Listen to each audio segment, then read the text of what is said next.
Gracias por acompañarnos nuevamente en esta entrega de entrevistas CNN. ¿Sabía usted que más de la mitad de la población adulta a nivel mundial ronca? Y también que 1 de cada 10 niños también lo hace. ¿Es normal roncar? ¿Por qué se produce? ¿Cuáles son las consecuencias que eventualmente podría tener esta situación? Para conocer y hablar de este importante tema es que vamos a tomar contacto ahora junto al doctor Ludwig Plate, quien es neurólogo de la Clínica Dávila. Doctor, ya lo vemos en pantalla. Hola, buenas tardes a todos los televidentes y a usted. Gracias, doctor. Doctor, ¿por qué roncamos?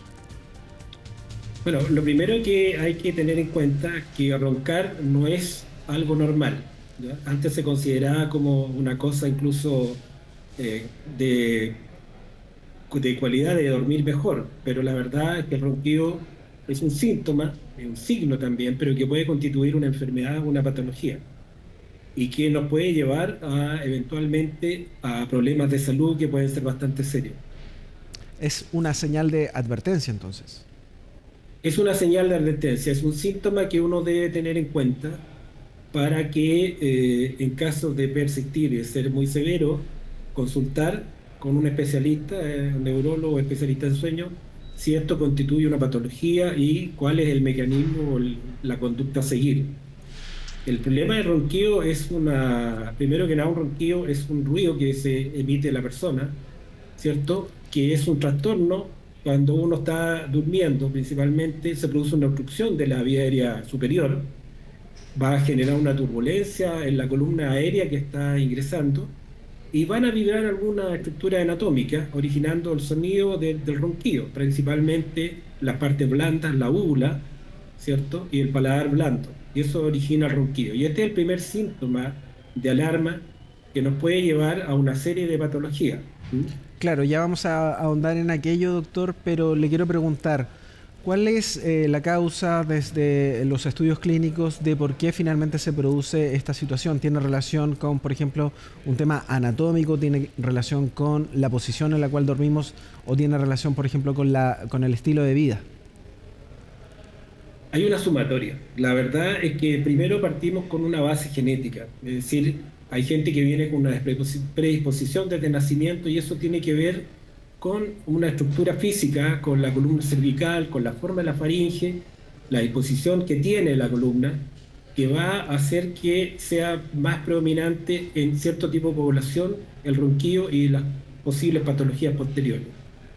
A eso se agregan otros factores que tienen que ver generalmente con el estilo de vida y principalmente en nuestra época con la obesidad, que estamos en realidad en una pandemia con la obesidad. Y por otro lado, ¿cierto? Hay factores desde el punto de vista médico que también pueden influir, incluso hay patologías, hasta neuromusculares ya, pero ahí entramos en un proceso mucho más específico, que también van a contribuir a producir el ronquido. Ahora, esto es tan frecuente, como decía usted, en la población infantil desde un 12 a un 18% en los niños. En cambio, en los adultos sobre 50 años hacia hasta los 85, uno puede ver que prácticamente es un 50%, con un predominio en los varones, básicamente casi un 60% y un 48% en las damas. En general, las mujeres van más protegidas con respecto a esto, pero después que llega la menopausia, empiezan a acercarse a la cifra de los varones. Claro. Ahora, el tema del ronquido es un síntoma, como decíamos, un signo también, que puede ir avanzando y que puede ir generando cierto tipo de patología, que las vamos a ver más adelante. Sí, claro. Doctor, me llama un punto de lo que comentaba en torno al ronquido de los niños, por ejemplo. Hay un alto porcentaje. ¿Hay alguna edad específica donde esto se comienza a manifestar? ¿Y qué pasa cuando un niño tiene un ronquido bastante sonoro en las noches? ¿Hay alguna alerta que debiesen considerar los padres en este caso? Claro, los niños no deben roncar tampoco, ¿no? Ahora, esto empieza desde la más tierna infancia. Podemos encontrar de los 4 años en adelante los ronquidos hasta la adolescencia. En este caso hay una pequeña diferencia, una diferencia importante entre los adultos y los niños. Los niños generalmente corresponde a estructura anatómica. Lo primero que uno debe descartar son problemas de la amígdala, problemas que tienen que ver con adenoides, ¿cierto? O con alguna malformación craneofacial en los infantes, ¿ya? La retrognatia, que es el mentón más en posición más posterior. Y en general eso se resuelven o con tratamiento ortopédico, quirúrgico, ¿cierto? Que pueden resolver problemas de obstructivo. Claro. Y es más fácil de solucionar desde ese punto de vista y tal vez más definitivo, Mm. que es lo contrario al adulto, que ahí la cosa es mucho más complicada y requiere otro tipo de tratamiento. Para allá vamos justamente, doctor, porque estamos de acuerdo en que roncar no es normal, que es una señal de advertencia. ¿Cuáles son las patologías que pueden registrarse en primera instancia en una persona que ronca y hasta dónde pueden llegar?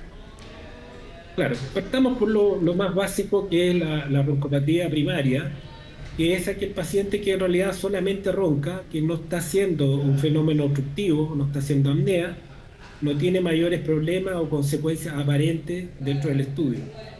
Pero esos pacientes sí van a tener algunos problemas.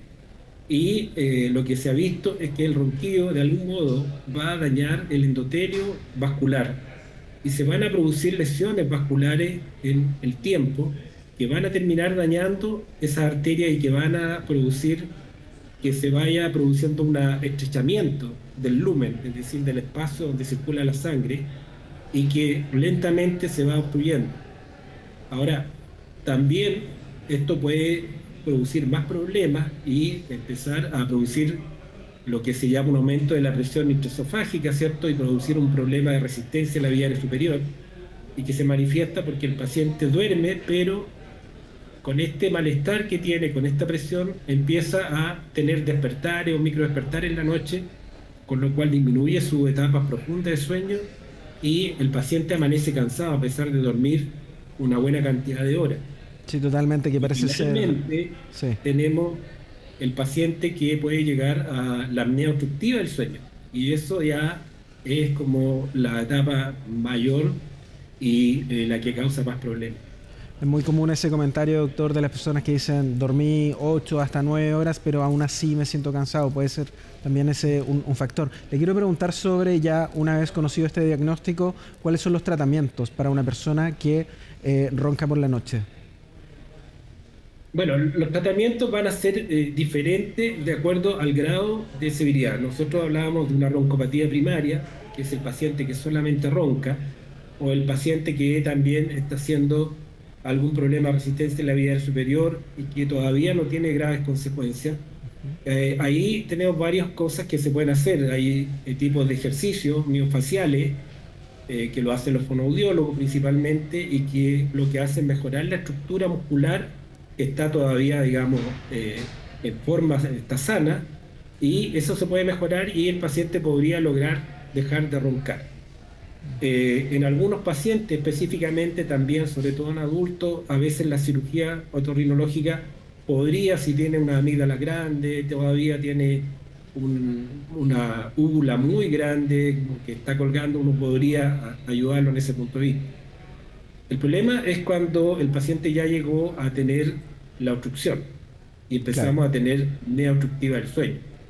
Ahí la cosa es mucho más complicada y el paciente va a tener distintos grados de severidad. Mm. Y ahí tenemos que hacer un par de definiciones. La apnea obstructiva del sueño, ¿qué significa?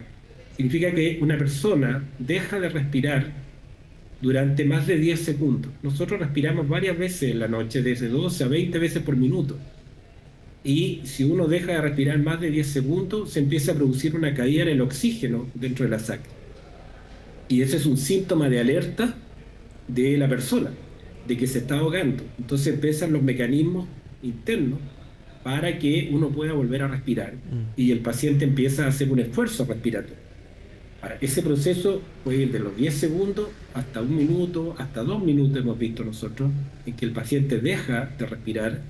El oxígeno, que debería estar en un nivel entre 100 y 90 por ciento de saturación, puede bajar hasta 50 o más.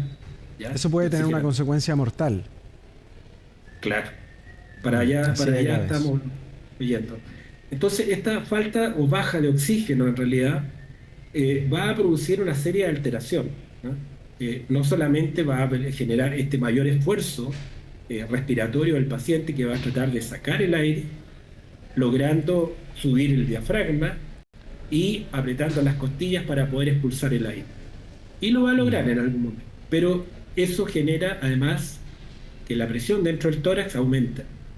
Entonces, quien sufre adentro es el corazón, que está tratando de hacer su función con menos oxígeno y con una presión que le está viniendo por todas partes y que lo está comprimiendo y no lo deja hacer su función. Qué importante. Ahora, una vez que la persona inyecta su sangre por la arteria aorta, esa arteria aorta también va a estar bajo presión. Y todo ese fenómeno, a largo plazo, va a generar las condiciones propicias para generar o empeorar una hipertensión arterial. Por eso nos parece muy importante, doctor, justamente tratar y abordar este tema. Lamentablemente ya se nos acaba el tiempo, pero le queremos agradecer de poder haber conversado y haber compartido estas importantes informaciones en torno a un problema muy común, pero que, como lo hemos dicho, no es algo normal y que debe ser mirado con mucha atención. Doctor, muchas gracias por haber estado aquí en CNN. Encantado. Gracias. Muchas gracias a usted. Muy importante este tema, y también si quieres revisar otras temáticas relacionadas a la salud, lo puedes hacer en nuestras entrevistas que están alojadas en las distintas plataformas digitales de CNN Chile. Siga en la compañía de nuestro canal. Nos vamos a volver a encontrar. Que estén muy bien.